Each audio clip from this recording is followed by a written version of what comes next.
Christine Revaud-Dallon. Merci, Président. Je tiens à saluer la Commission pour la présentation de cette communication, mais surtout parce que ça témoigne de son engagement pour protéger les réfugiés et mieux prendre en compte le défi des migrations. Mais ça a été dit par mes collègues avant moi, c'est surtout maintenant aux États membres de passer à la vitesse supérieure en s'engageant tous, sans exception, y compris la Hongrie, à mettre en œuvre les actions exposées par la Commission dans cette communication. L'urgence, c'est de s'assurer que les mesures de relocalisation décidées puissent avoir effectivement lieu le plus rapidement possible et dans les meilleures conditions. Il faudra être particulièrement vigilant sur la mise en place des hotspots qui continuent de soulever de sérieux doutes pour le respect des droits fondamentaux des migrants et des demandeurs d'asile.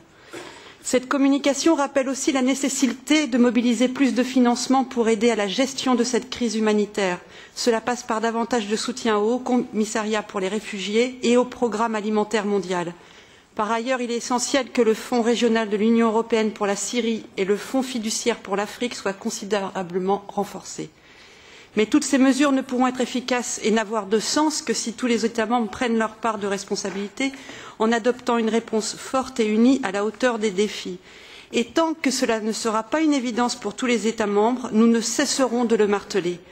Quels sont les outils et dispositifs concrets à disposition de la Commission aujourd'hui pour s'assurer de la participation de tous les États membres aux efforts de solidarité que l'on attend d'eux? Ma première question.